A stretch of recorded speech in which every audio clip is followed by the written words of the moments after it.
Today I'm going to tell you why it is so important we build standard communication channels in our hospitals.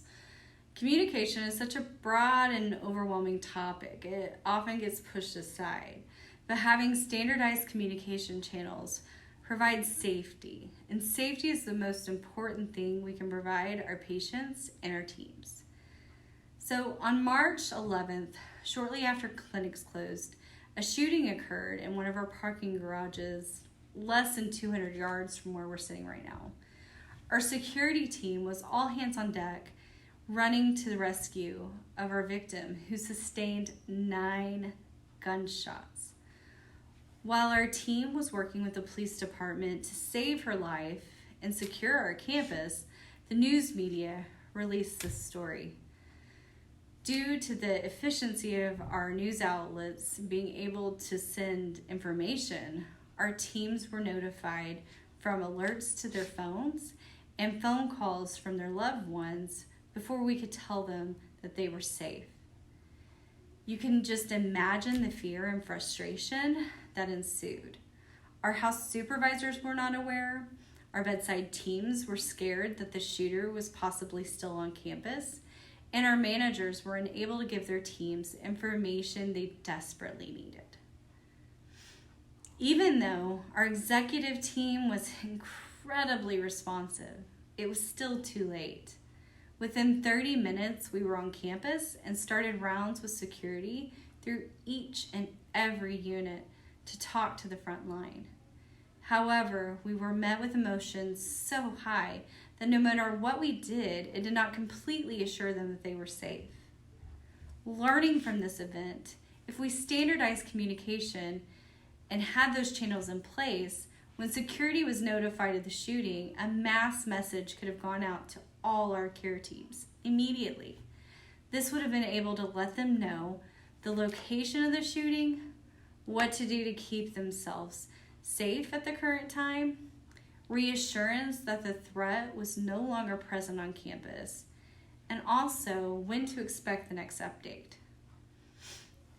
Having that information immediately available would have reduced a lot of frustration and increased the sense of security when they started to get the "Are you okay?" messages from their friends and family. They would have known exactly what was going on and exactly what was being done about it. They would have known they were safe, and all of the extraordinary efforts our security team was doing to keep them safe. So let's have a moment of honesty here. Raise your hands if you're guilty of deleting a company email without reading it. All right, I'm glad I'm not the only one. I'm not sure how many times I hear about a new process change that's starting tomorrow, only to feel like it's the first time I've been told about it. Then when I sit down to review it, sure enough, there it is from months ago, halfway through the email I deleted. So if we as nursing leaders feel this way, can you just imagine what our new nurses feel like? Most of them are getting their orientation schedule and it's getting sent to their brand new work email that they don't even have access to until they've been here for about a week. So think about our onboarding process. Our managers have a lot of information from many different sources, and they have to deliver it to ensure successful orientation. So just like this pile of different colored threads, our managers have a lot of information to weave together to make a comprehensive orientation. This makes it really easy for a thread to be missed.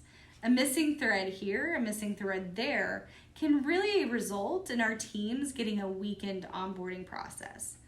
And so what we can do to ensure that even our most challenging onboarding is getting done the right way is to build a standard orientation process into our communication channels.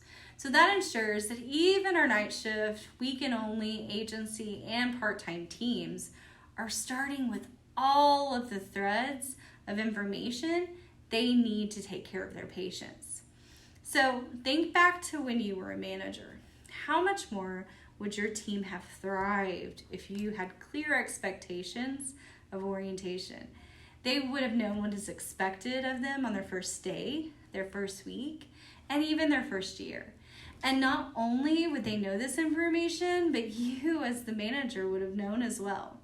So this takes all of the guesswork and all of the confusion out of orientation and focuses it back on what we are truly here to do, and that's to learn to take amazing care of our patients.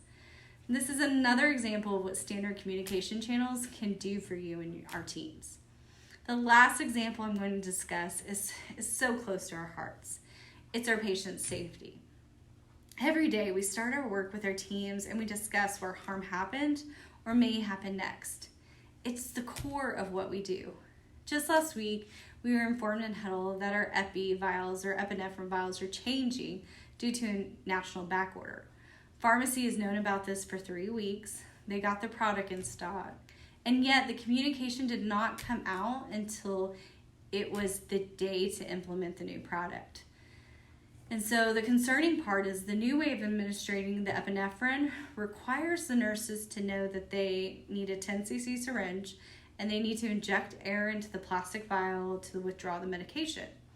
So not knowing this process could really impact a patient during a critical code blue.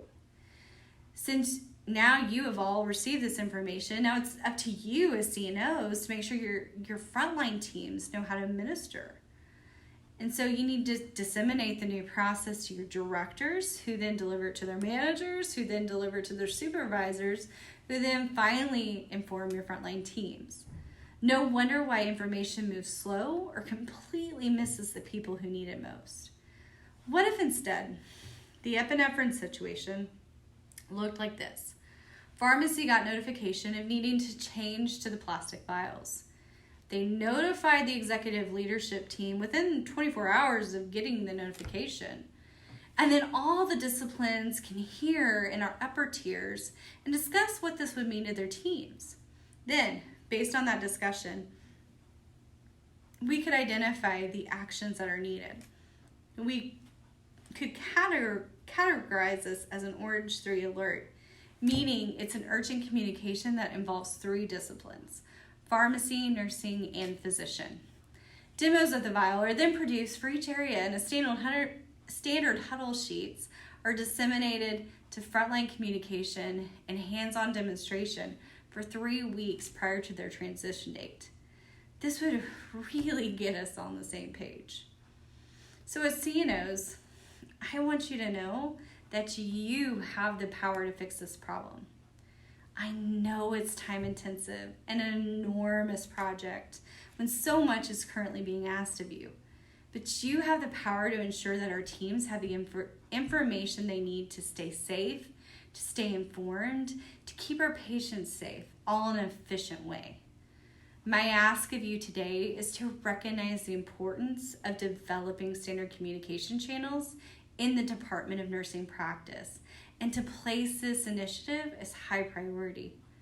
I would like for you to designate champions from each of your facilities to start this important work. As we emerge from the past 2 years, we owe it to our teams and ourselves to get our foundation repaired.